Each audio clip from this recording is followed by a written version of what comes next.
And my name is Ivy. Good evening, everyone. I hope that you've had a beautiful day.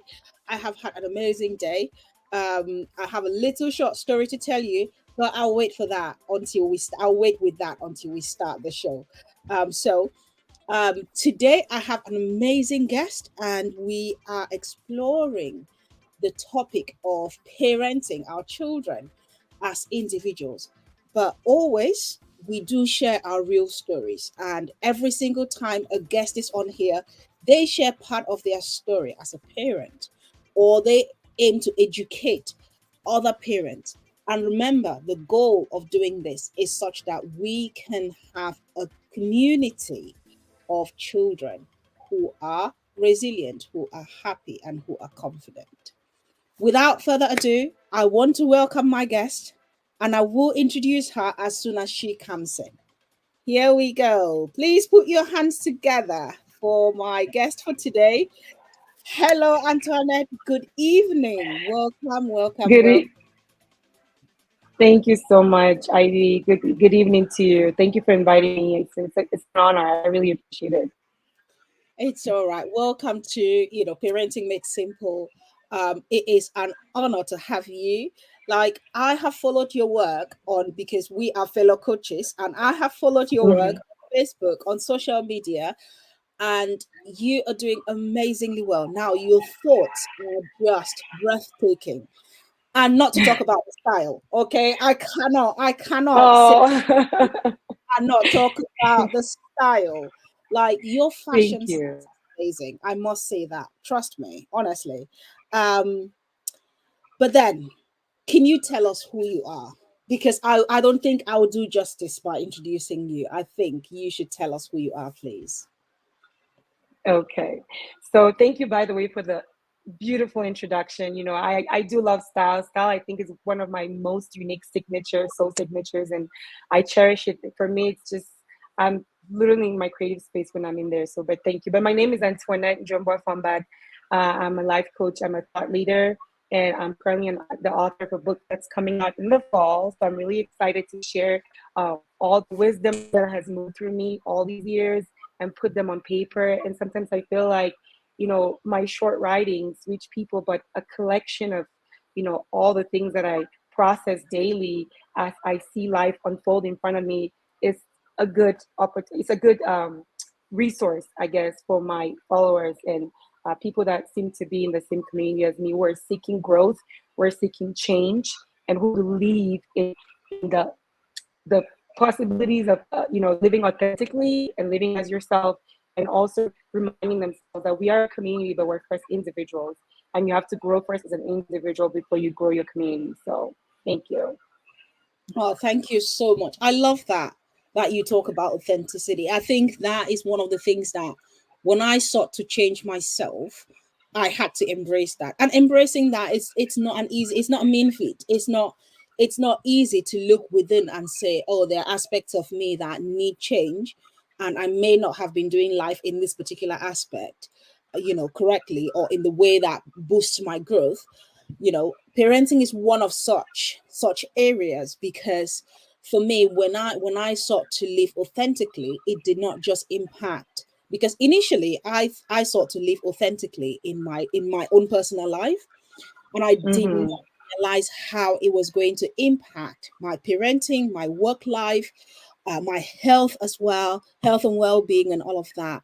Parenting is one of such areas. And today we are going to be exploring, how to parent children Mm-hmm. as individuals in particular, because our children are unique.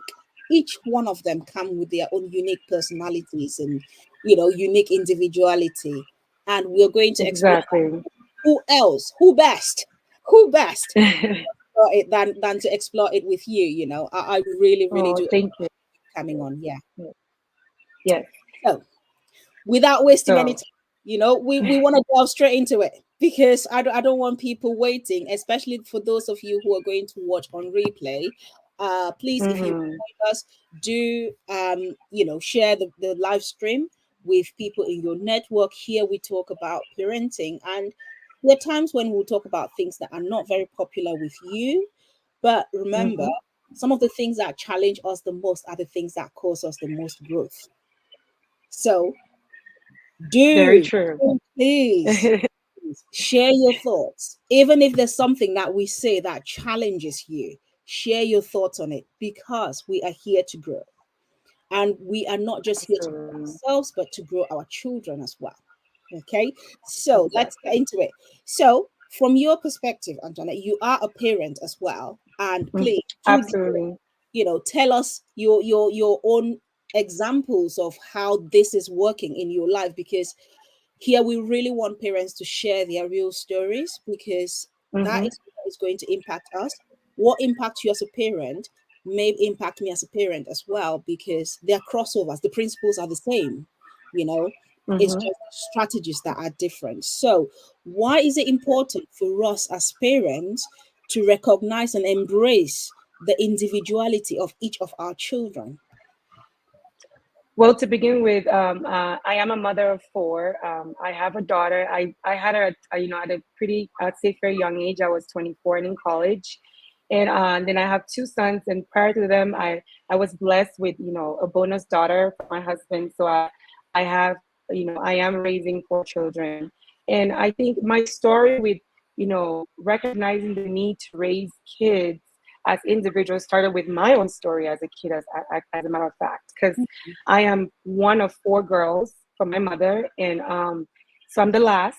So you can imagine, uh, there's this way and this idea and this cultural, story or trend that we have to raise kids, based on where we come from. I'm sure you understand what I'm saying. Africa, Cameroon, and so like my entire life growing up, I lived in the shadows of my sisters in a way, and my mother, try to use their mistakes to correct them on me, or maybe just automatically assume that I would make those same mistakes, or assume that I was supposed to be a certain way when maybe I love doing other things. So in a way, I had a rebellious spirit from when I was really young, and I feel like even though it seemed rebellious at the time, it was literally just me trying to be assertive and trying to like be recognized, like, okay, I am a voice, I am an individual. And it's funny how all through my teenage ages, I didn't really recognize it until I became an adult, and I became a parent. And my daughter, when I had my daughter, and in my mind, it was like, okay, I had to raise her this certain way because Mm, that's what I knew, right? I fell into the same trap that I was, fighting against, and being, a young mother, and learning myself. I sometimes I tell my daughter I feel like we raised each other in a way, because she shone a light on so many things about my parenting that I had to make changes. It was inevitable. And it took a little while, honestly, because she was my first and I was still young and still trying to figure out myself.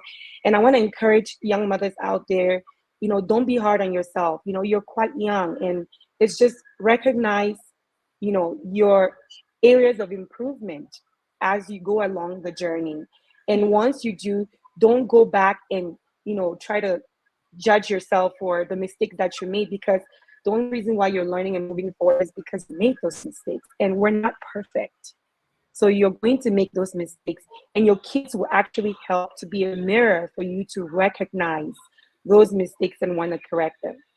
So with her, I was quite strict. I was like, by the book, you have to do things this way, you have to be this way, you have to be girly, you have to be, it was all these, you know, misconceptions about how like we think, which I'm not denying. It's a good thing to be those things, but if it's not part of your personality, if you say like you're a tomboy, or you don't want to do nursing, or you don't want to, you're not thinking about maybe having kids. I don't.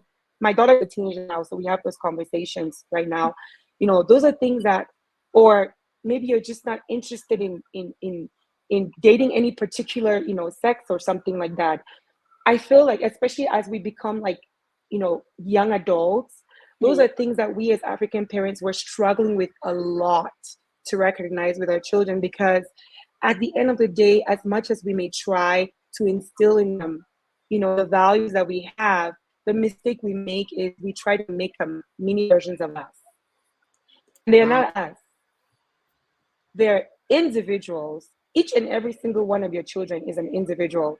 And if you're a mother, so you understand, even Yeah. from in utero, or when you birth a baby, by the time you connect with that baby up to maybe a year or so, you tend to understand certain things about their personality. So we Mm, know that as parents already. Our children have their own individual personalities. The yeah. question is, why do we try to raise them all like it's a batch of like matches or something? The thing is, even matches are still, they're different in a box. Each one may have the same component, but they're all different. You know what I'm saying? So I learned so much from my daughter, and she helped me recognize a lot of things that I was doing as a parent. I wasn't giving her a chance to speak as much as she needed to. I wasn't trusting that I was raising her to be intentional and to be mindful of Mm, her choices. I'm teaching her that, but then I'm not giving her the opportunity to learn that process, right? I'm trying to control everything. And so it made a huge difference for me as I raised my boys. Even my boys, they're two very different. One is very athletic, the other one is very like, he loves, taking care of the home and cooking, and they're all different. And I allow them to express themselves fully as themselves, because I feel like it is very necessary for us to raise kids that grow up to be happy individuals as they contribute to society, right? But then they not only contribute to society, also contributes to them by actually acknowledging their individuality. yeah. Wow. Thank you so much. Honestly, that No there's problem. much from that Mm-hmm. I can pick up. Can I just say, if you're just joining us, this is Parenting Made Simple.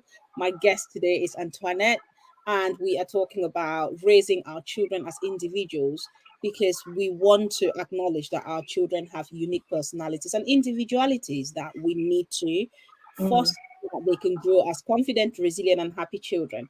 But also, please do share. If you are just joining us, share the live stream.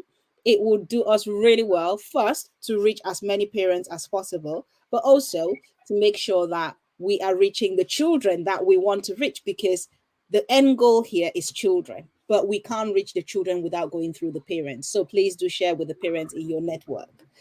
Okay, so you said something there that, as you grew as a young parent back then, your daughter was teaching you as Mm-hmm. much as you were teaching her.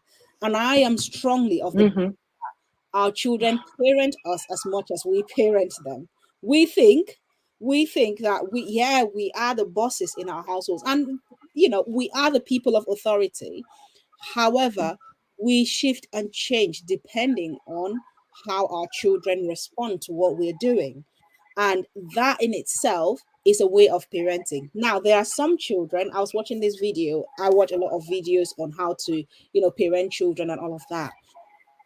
And there's this video that I watched, and Dr. Evans, he was saying that children teach us, they teach us how to Mm-hmm. shout before they can do what we want them to do. And so, once you say it once, twice, the third time you raise your voice, that is when they do it. Why is it that mothers would say it that way, and dads will come in and say it once, and they did is done? What is it that changes here?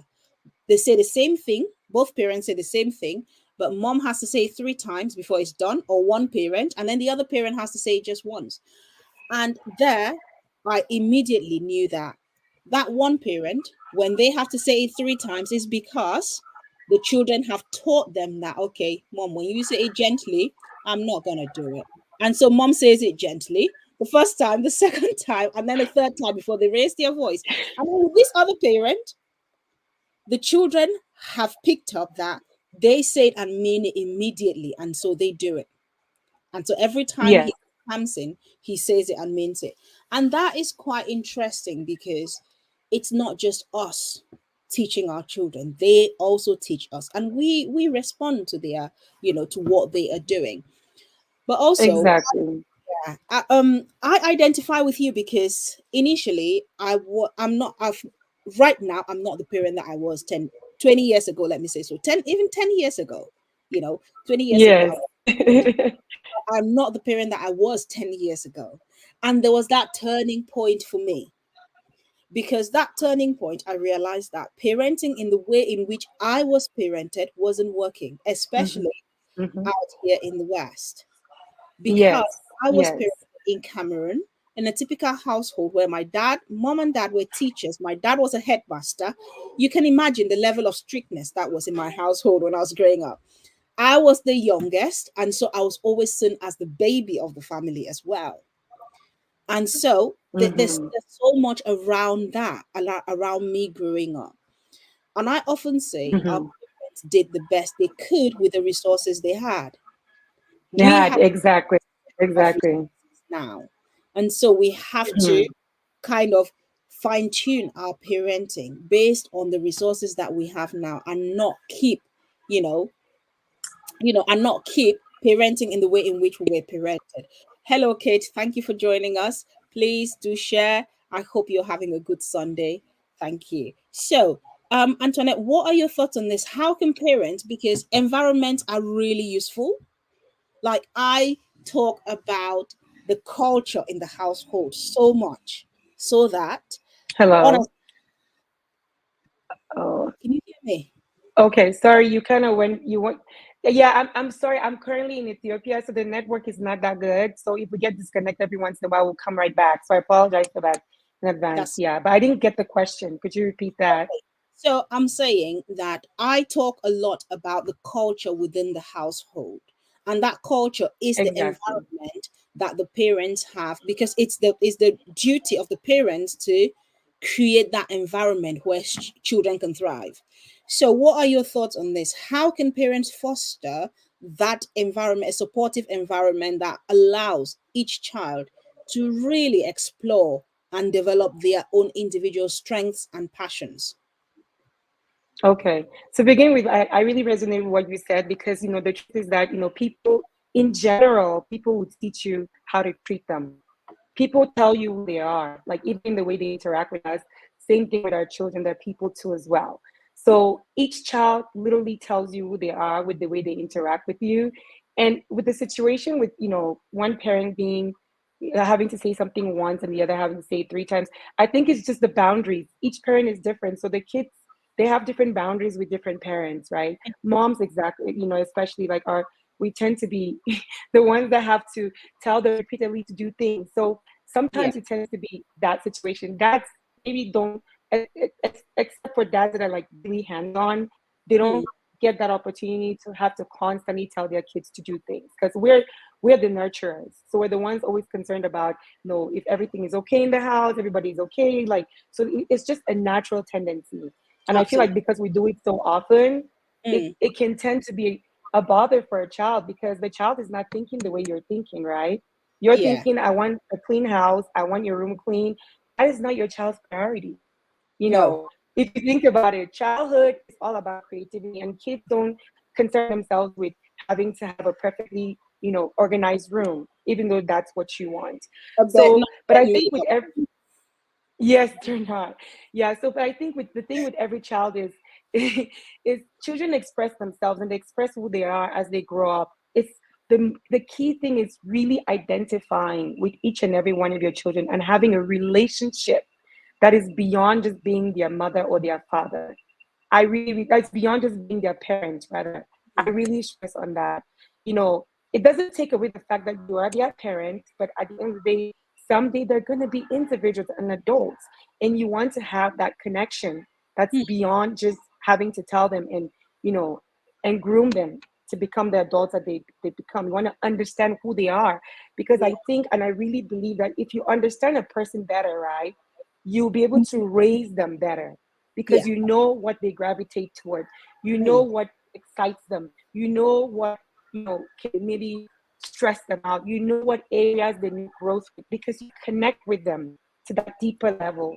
So learning a lot from my daughter, I made it an intentional effort to intentionally know my children as individuals, you know, because they each have their own strengths and their own things that they're working on, right? mm, And once I recognize, you know, that each child maybe favors certain one thing over the other, each child favors maybe a certain way of communicating over the other. It's just mm, like with your friends.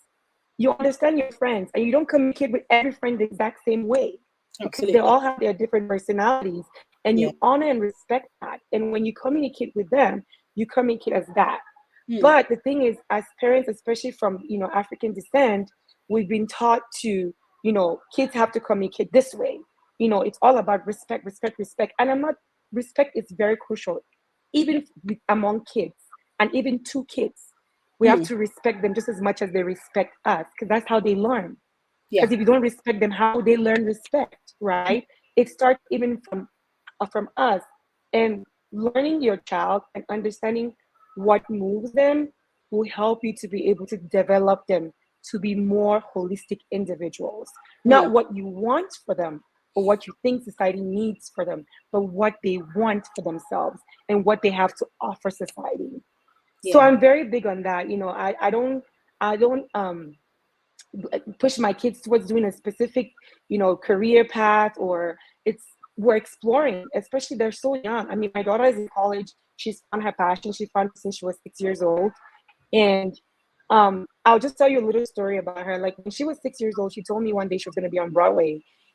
And I laughed, because that was one of the many things that she had said she was going to do as an adult. You know, kids Mm, have all these dreams, but if you really think about it, whenever any child tells you things that they're interested in, that's part of what they end up, that's in a circle of their yeah. soul signature. So Mm, by the time my daughter was 10 or 11 years old, this child was researching things about her craft from the wow. 1900s. I'm not even kidding. Without parental supervision, we did not need to encourage her. She did it all by herself. She was so interested. She got into high school. She got into band because she wanted to incorporate music into it. But we didn't Wow. have money for like voice lessons. She'd go on YouTube and she would like follow like coaches on there and try to do like voice lessons by herself because we couldn't afford it at the time. So you have to see all these things. When a kid shows you all those things by themselves, you have to start taking it seriously, right? Absolutely. And I believe a lot of times we just think, oh, it's just a kid face.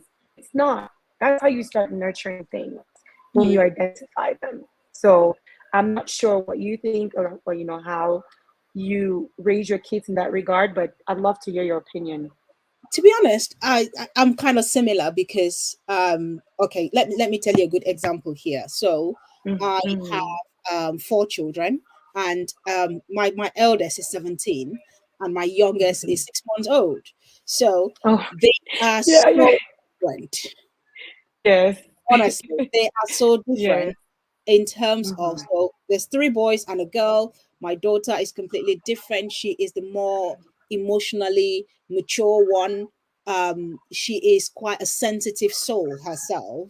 And then Mm-hmm. boys, one of them is very outgoing and very flamboyant, and he is the life of the party. And then my other son, Mm-hmm. very, very cautious, and he treads very carefully, cautiously in life. And Mm-hmm. in order for me to parent these three completely different personalities, imagine someone who treats really carefully in life, calculative of their steps before they take it, and everything. Mm-hmm. A flamboyant personality who is big and and bold, and then an emotional personality as well. I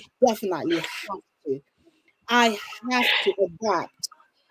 And it can be challenging as a parent, because creating Mm-hmm. an environment in the household where all of them thrive Mm-hmm. is it starts with me. Okay. I So believe sorry. when the adults, Mm-hmm. have I lost you? Can you hear me Yeah, now? I got you back now. Yeah, I can Okay. hear you now. Let me just Hmm. say we apologize here for Antoinette is in Ethiopia having a lovely, amazing time. so the network is on and off. So if you lose us, we are coming right back. Um, Hmm. so we're trying to make sure that we keep the show running. Yeah, so we will come right back if you lose us. So please bear with us.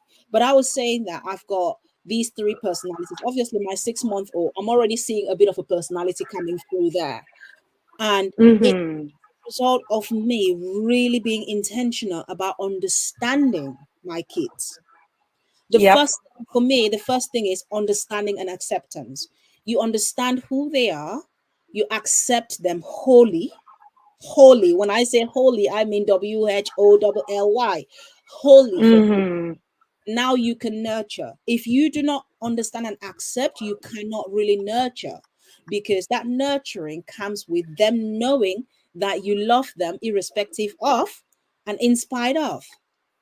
Irrespective of anything that happens, mom loves me. I might not Exactly. do as mommy wants me to do, and there will be consequences for that. But that consequence is coming as a result of love, but not from a place of punishment.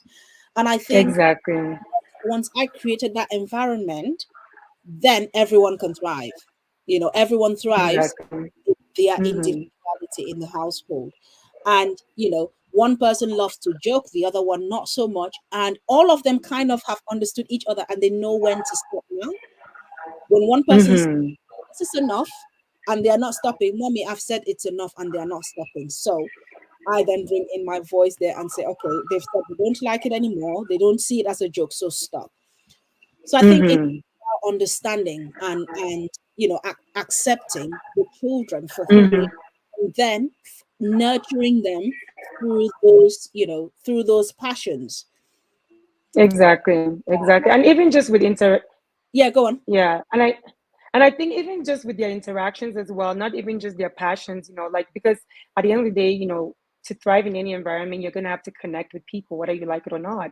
And I Mhm. always tell my kids, it's not punishment, it's me teaching you to be intentional. If you're gonna be in school, be intentional about school. I'm not saying you have to have A's if that's within your capacity, but I want you to be intentional to try so that you actually live the purpose of why you're there. It doesn't matter if it's school, if it's learning something trivial, if it's washing dishes, if it's cleaning your room.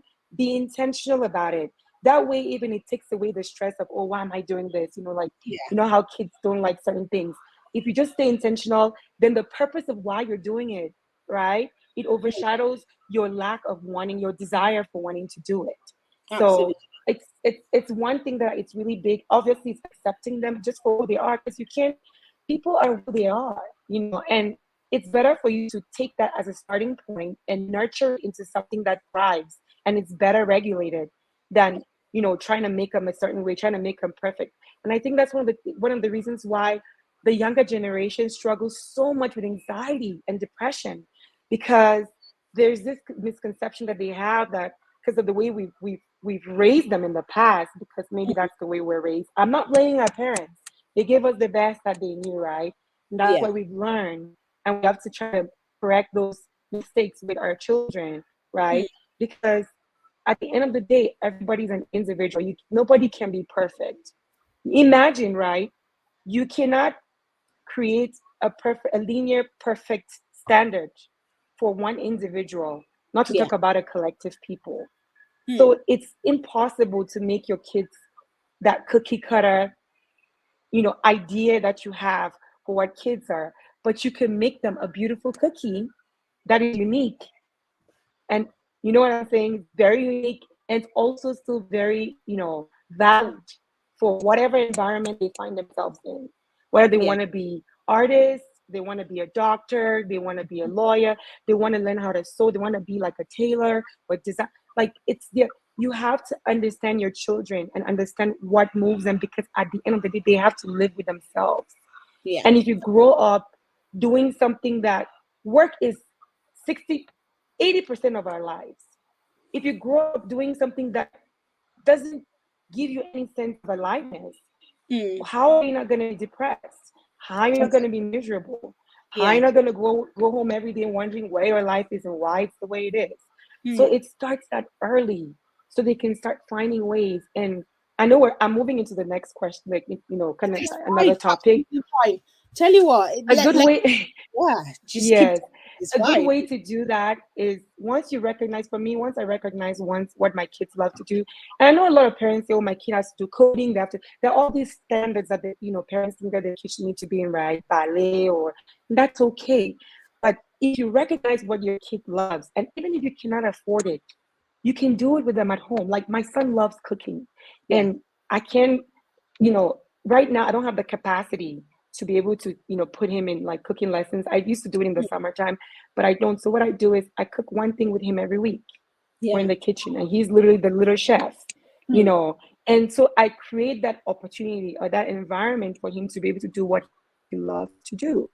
It's Yeah. just little things like that, finding what they love and finding ways to do those, to create opportunities for them. You don't have to be wealthy. You don't have to put them in special classes, or they're still young. It's just exposing them to that environment. That's one way to help to nurture who they Yeah. are as people. And Wow. obviously it may grow from there as they get Hmm. older. Maybe you're more in a position where you have the capacity to put them in those more advanced environments, but they Yeah. can go from 0 to 100. You have to start nurturing it within your capacity. That's Hmm. the point I'm trying to make. Don't feel like a failure as a parent just because you can't afford this or that fancy class. You can do everything within your capacity. So Yeah. I really want parents to understand that you can nurture a child within your capacity, but Hmm. there's always a way to do that. Yeah. And I think there's that pressure. I saw your comment about switching over to your phone. It's absolutely fine if Mhm. you want to switch. Okay. Thank Fine. you. Mhm. I'll hold the fort while you do the switch. It's fine. Hi, Okay. Emanuela. Mhm. Hello. Good evening. Thank you for joining. It's probably afternoon for you. Thank you for joining. Please do share the live stream. Hi, Kate. Thank you so much for your contributions. I do acknowledge your contributions, Kate. Thank you. And it's, I was just thinking as you were talking, there's so much pressure on parents nowadays to, to sign up their kids for this class and that class and that class and the other, because maybe that is what is trendy, and many parents have that pressure. I once had that pressure, to be honest, as a parent. Mhm. Several years ago, I was signing up my children for swimming, for this lessons, for that lessons, for those lessons, and eventually I burnt out. Why? Because I had to Mhm. ferry the children to all of these different things. And I am a working mom as well. And I have to take care of the household and then get back home and ferry them. And I looked back and I said to myself, while those lessons were really great, they are amazing. But at the time, I'm sorry, did I have the capacity to do that? Probably not, you know. And there are ways, like you say, there are ways that you can do whatever you want to do. You want to nurture your children within your means in terms of time, in terms of finance. Nowadays, it costs, Being- if you want to sign up a child to a ballet lesson, for example, it costs about at least maybe um 89 a month, or whatever amount that it costs each month. Are you able to fit that bill and put it? Okay, and I've Sorry, got let me just leave this. it's okay. Are you able to foot that bill and still, meet up with your needs as a parent? I think that is really crucial to really think about. But Antoinette said something about Antoinette said something about supporting children, and cooking with your son, for example, once each week. That is amazing. It's beautiful that you're doing that, and Thank you. giving him that opportunity to shine, to show that he is able to take responsibility. You might see it just as maybe a cooking lesson once a week or cooking with mommy once a week, but there are so many skills that you can develop just within the household. He is developing fine motor skills, he's developing leadership skills, he's developing so many other skills, in terms of just that cooking. And those skills are transferable skills, Exactly. end with cooking. Those skills he can take Exactly. all of Exactly. can take into his relationships in the future. He can take those skills wherever and further develop those. So I really appreciate that you're doing that and you're sharing that as well. Thank you. My Yes, son is thank doing you. it as Thank well. you. Yeah. Yes, So absolutely. there's one thing that as parents we can struggle with, especially with our background, being from an African background and growing up in households where if you were not a doctor, you were not a lawyer, a solicitor or a lawyer, or you were not one of these, white collar jobs, you were a failure. There's that. And then Yes, absolutely. I hear you loud and clear because we've absolutely, lived through yes. that. A bunch of us have lived through that, that's for sure. Yeah, Yeah. there's that, but also there is us, this new generation of parents. Well, we're not new, but we're the next generation from our parents. This next Mm-hmm. generation of parents, how can we really? Because it starts with us, and it starts with us Absolutely. managing ourselves in a way that nurtures our children. What I find, Absolutely. what I find with most of us in this generation of parents is that we struggle to manage our emotions, in the sense that if my kid says no, I'm not doing that, it's like, how dare you, you know and we really struggle to channel, to, I don't know, to manage those emotions, and Mm-hmm. not use the cane, or and not beat, and not use the Mm-hmm. language to our children, or not, Mm-hmm. sometimes not blackmail, sometimes not guilt trip. Mm-hmm. How can we really channel our own emotions so that we can nurture our children? I think first of all, it's really crucial to first of all identifying them, which if you've already literally identified, but everybody's an individual and they have to identify it individually. Otherwise, you're just pouring water over a duck's back, you know. So, I think, the thing you said about, telling her when a child says, no, I'm not doing it, we think the world is coming to an end. It's because we're used to parenting with authority, right? That's the cultural background that we come from. It's like a Mm, kid who cannot say no. A kid has to listen all the time, has to always do what the adult says, has to always, because we didn't have that opportunity for our parents to actually listen to us as individuals, mm, right? And allow us to be, intentional about our choices in our lives. Because at the end of the day, we're people too. And I get that being a parent means you have to guide that individual, but that's the key. You're guiding them. You're not dictating how they go, but you're mm, guiding them. And sometimes guiding could be, oh, no, you're not going that way because I can, based on experience, right? I can foresee where you're going because, and number two, you don't really understand, the consequences of whatever choice you're trying to make. mm, And that is, but the key here is to remember that you are guiding, you're not dictating. The issue is we go in thinking, oh, with the mindset of, even though we think we're guiding, we go in wanting to dictate.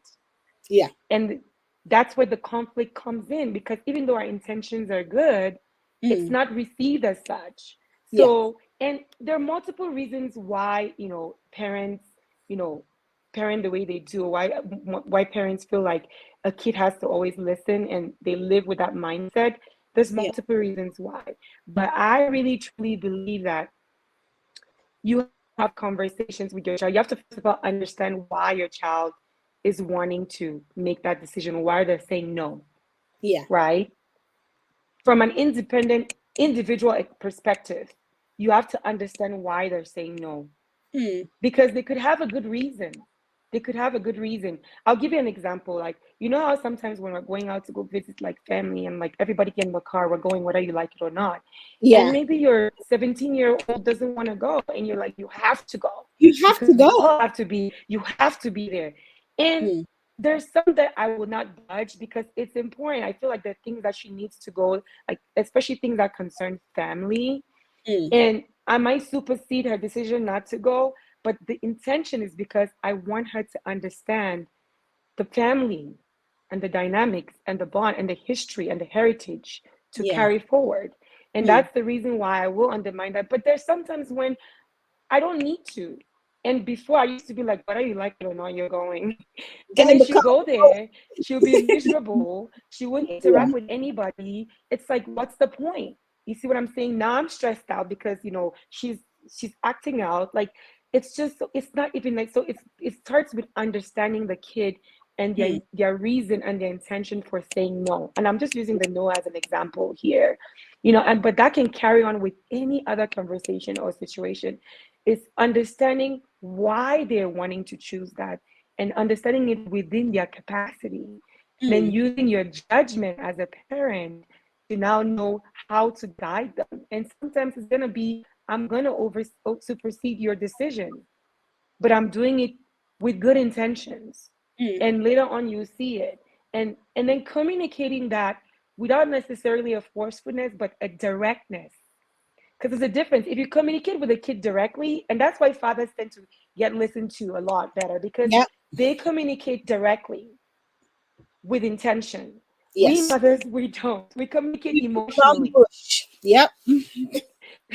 So I've learned that when I do that, it goes, it's more, it's accepted more, and they're more in line to be like, okay, process it themselves and be like, I may not like it, but it's okay. I understand where mom is coming from, Absolutely. right? Yeah. And then the times when I don't, when I shouldn't and I do, I go process and I learn because I feel bad because I really should have listened to them. Mm, So it's a growing process. Kids will grow you. I say as a parent, my kids have grown me more than anybody else absolutely. because I agree. you have to grow as an individual before even as a parent when you have kids. Yeah. So Wow. That's honestly, you've said so many things there that I want to unpick. First, understanding the child, because it's really mm-hmm, important. I think kids know when we understand them. Now, if mm-hmm, this is your first time watching me, I've been a teacher for the best part of 20 years, and my forte is in teaching teenagers. In the ages of 11 to 18, and my classrooms, without being proud or anything like that, my classrooms always are very calm environments for learning. It doesn't matter what set of children I've got there. Often at my place of work, I am known as the teenage whisperer, pretty much, mm-hmm. because I can always get That's through amazing. across to Mm-hmm, a teenager, even if they are playing up, even if they have the worst kind of behavior. And that is, I think, my weapon is understanding. Once you show that you understand them, it breaks down the barrier, it breaks down the walls straight away. And you mm-hmm, tell a kid that, look, I understand why you don't want to do this. However, mm-hmm, I think it's important to do this for this, and this reason. I completely understand why you may feel let down, or why you may feel disappointed, why you may feel angered, and all of that. Once you show that humanness of who you are, mm-hmm.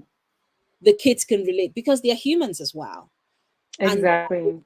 that in itself breaks down the walls, and it opens up room for communication, which is something that you emphasized as well. I really like that. you know Mm-hmm, Once I started communicating better with my children, I saw better compliance, I saw less fighting. And there are times when, as a parent, you have to bite your tongue. mm-hmm. There are Yes, times you have to bite your tongue and say, yes. I'll revisit this later. Right now, I am fuming inside. I am furious. I can use a few words that are not very pleasant, but I am Mm-hmm. choosing to walk away now, process, and then come back to this. And it's all right, Absolutely. especially if you have teenagers in your household.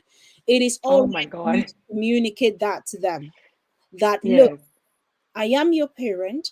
I am angry right now. And if I Mm-hmm. approach this conversation, I may not approach it from a place of calm and all of that. So I'm going to Mm-hmm. step away and we can talk about this. Mm-hmm.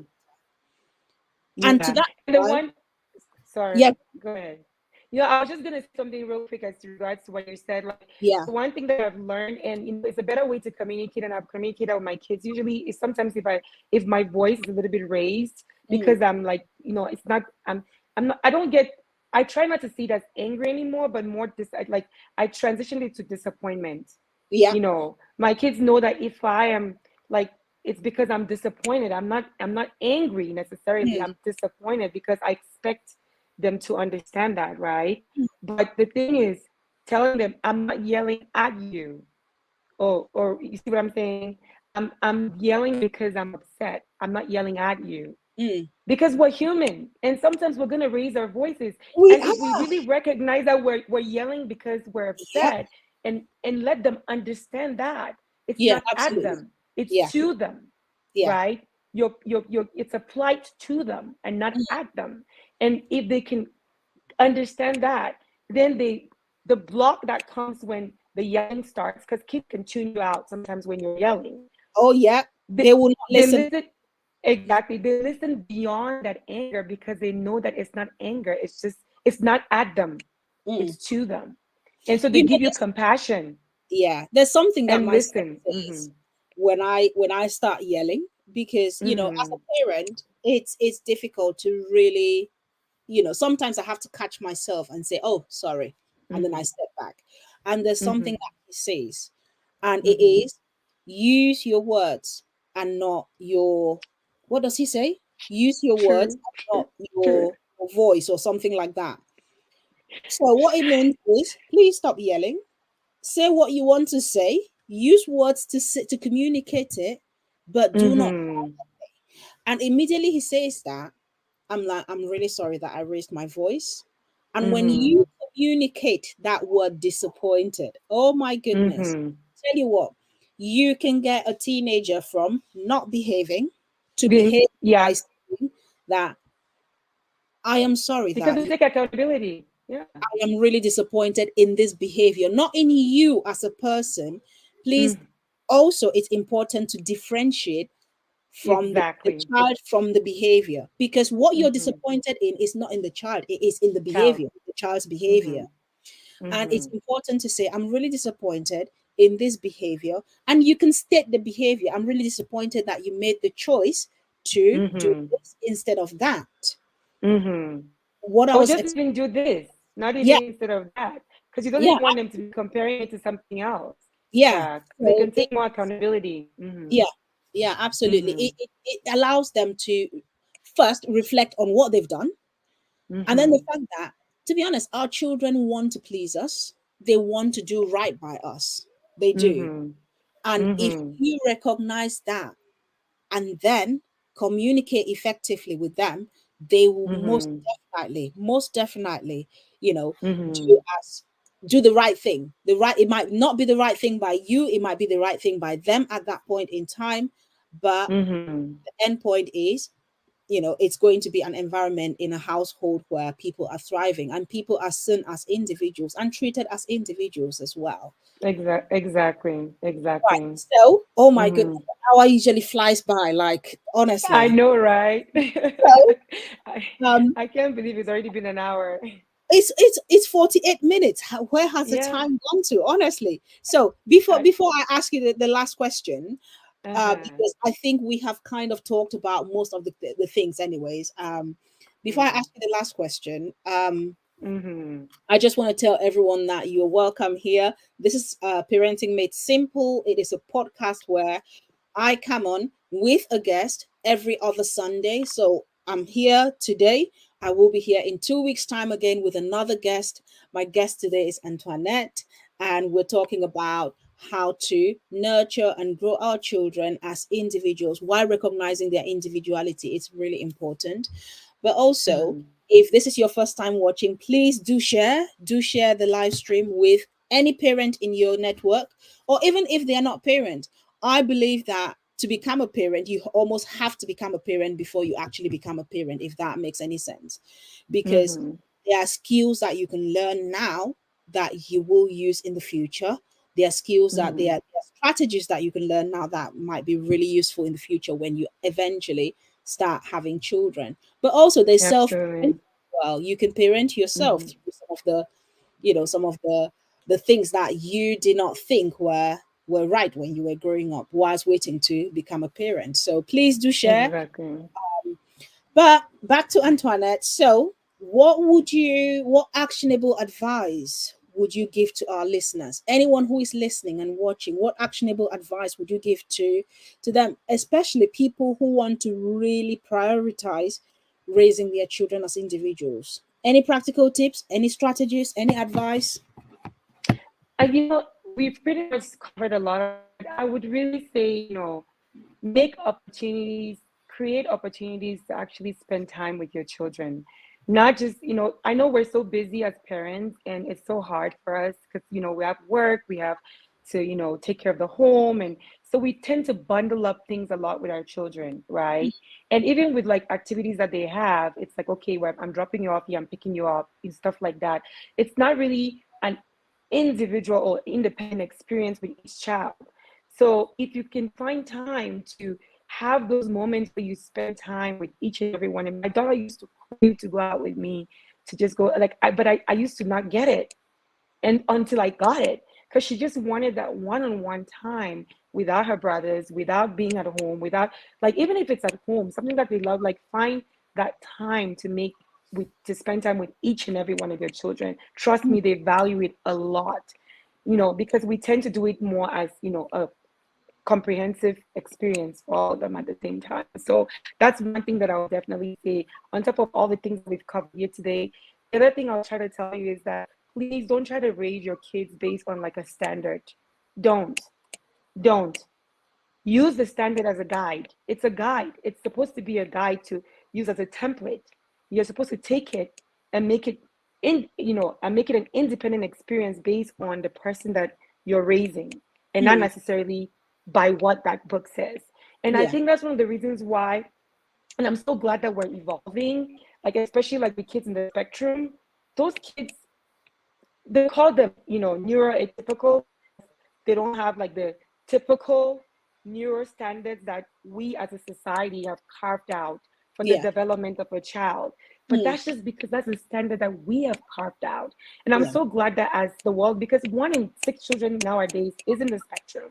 Yeah. And so we're starting to recognize that and actually create, different, templates to now like, you know, you know, provide resources for all these other standards, all these other children that have standards that are not typical, right? That are atypical, Hmm. neurologically. So that's just one thing. Even with that aspect, just because one parent with an autistic child went through a certain track and it helped the child to improve, it doesn't necessarily mean that that's your track. Hmm. You have to look at the child as even children with neuro deficits, they Yeah. still have a personality. They have a way Absolutely. of communicating. They Hmm. just work at different sense perception levels than we do. We're Yeah. at a standard because the kid that is neurotypical is a standard, you know, template. Yeah. Those kids, their sensitivities are different. One They're might be different. Yeah. hyper attuned to sound, one might be to, so they're Absolutely. just different. Temperature And changes and all of that. Yeah. exactly. And because of that, they have the tendency to know exactly what they want, which Hmm. is what actually is a problem for us because we are supposed to tell them what they're supposed to do, Yeah. but they know already what they want. That's the blessing with those children, even. Hmm. And I'm so glad that we're starting to recognize that. So please, every guide out there, every biological chart out there, every developmental chart out there is a template. It's Absolutely. not the rule, Hmm. it's just a template. You take it based on the person, the Hmm. individual, the human being that you're raising, and you Absolutely. customize it to Yes. suit them so we can nurture kids that are balanced Hmm. for Wow. themselves and not necessarily for us. Yeah. Oh my goodness. Thank you so much. There are two things You're that welcome. stuck out to me there. The first one is Mm, create. As parents, we just want to go with the flow. Yeah, it's school time. Come in. Let me get you into the car to school, back, mm, after school club, back, swimming, back, dinner, bed. We have to, out of all of that busy lifestyle, we have to create. It is an intentional act. It's not something that just happens out of the whim. We have to be intentional about creating that time to spend with our children. And that time, it could be cooking a meal together. It could be, riding around the town together. It could be going out for a meal. Whatever you do, create that time. Then the second thing, I think I've lost Antoinette there, I'm not quite sure. But the second thing is customizing whatever guide you have, customize it. It is not one size fits all. It is a situation where you have to make sure that you make it work for you, for your own household. Can I just apologize? Antoinette is joining me today from Ethiopia, and her network is not very good. However, you've got me here. So she's in and out, just battling with the networks. But I am still running the show even in her absence. So the second thing that Antoinette said was to customize whatever guide you get, whether it's a guide that asks you to do whatever for your child, make sure you're customizing it based on the needs of your child, which means you have to understand your child. Because if you do not understand your child, it means that you'll not be able to customize it. So, but there's one thing also that I really want to emphasize here. This is a podcast where we share stories. Antoinette has shared some amazing stories. I've shared some stories myself. We're sharing these stories for one reason and one reason only. The idea is to build a community, a strong community of children who are resilient, who are happy, and who are confident. Because it takes a village, isn't it? They say it takes a village to raise children. Mm-hmm. It It doesn't take does. an individual. Yeah, And that it village, does. we on this podcast are part of that village. Mm-hmm. And to Mm-hmm. help you so that you can raise Mm-hmm. your children in a way that makes them confident, resilient, and happy. And then Exactly. finally, I know this is coming at the end, which perhaps I should have Mm-hmm. said along the way. As part Mm-hmm. of my company, I am running a workshop in April, this April, for parents of teenagers, preteens, and teenagers from the ages of Mm-hmm. right through to 16. Okay. Mm-hmm. If you Mm-hmm. have children within that age range, register for this workshop or just drop me a message or write interested in this podcast live today, and I will send you the link to register. It is a 2 hour workshop where I bring in all of the experience that I have had over the past 20 years of working with teenagers and share it with you as parents, just so that you can start to create those links, those the strong bonds with your teenagers and help them to be able to be resilient, confident, and happy, but also to Mm-hmm. ease your parenting journey. Because there are so many Mm-hmm. parents who come into my inbox and say, "Oh, my child is this, my child is not doing as I'm asking them right now, my child is doing this." And most of those parents are parents of teenagers. And because I have the experience, I want to share all of my knowledge that I have learned over the years.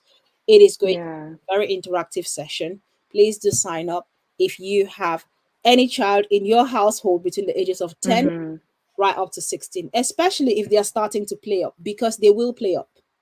Yes, yes. Oh, yeah. I say between 11 and 14, I think that's the hardest age that I Yeah, have based on my experience. And I think it's because that's when they start getting more assertive. Their brains start understanding things at a deeper level than just that childlike sense.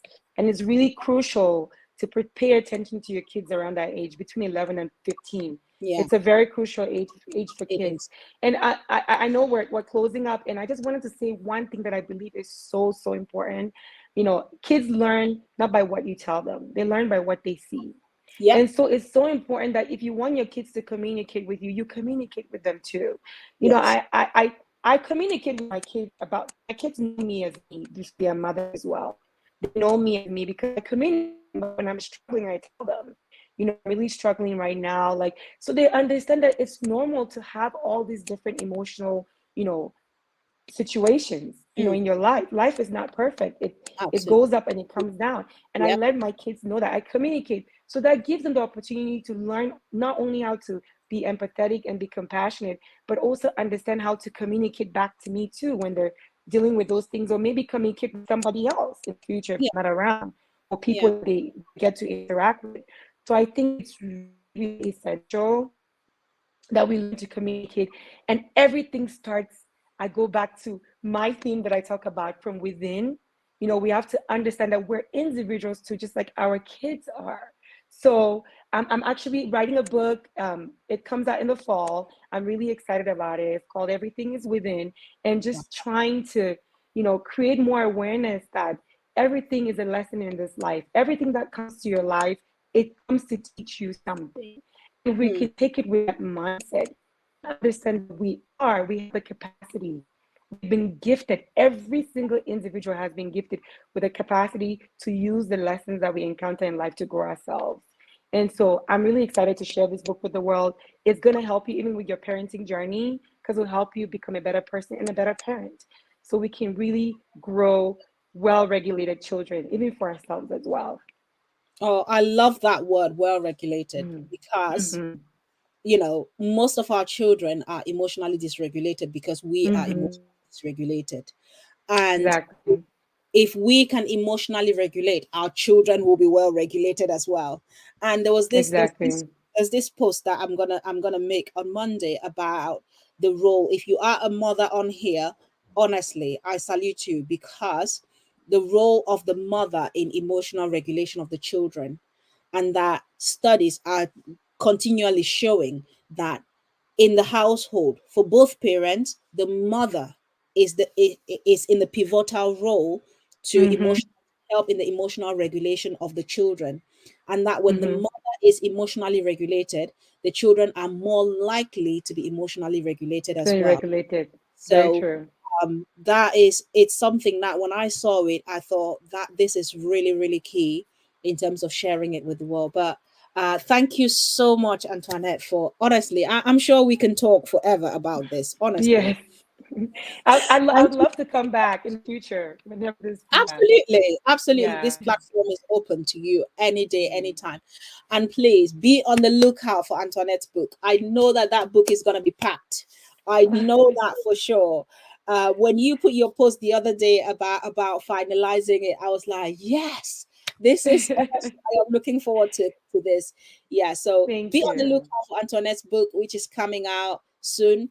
Yeah. Please do go and follow her page. If you don't follow her yet, go and follow her. You will not be disappointed on fashion style. You will not be disappointed on mindset changes, on things that really, really challenge you to think about what is going on within you. Go and follow Hmm. her, please. And this is a wrap for us. We are pleased that you joined us today. Please keep on coming back to this podcast. Our next episode is in 2 weeks' time. We will be talking again. I will be talking again to an amazing guest.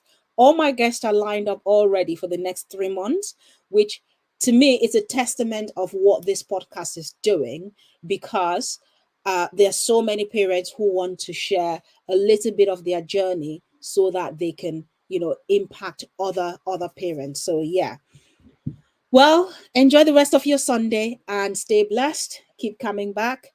Ciao. Thank you. Have a good night.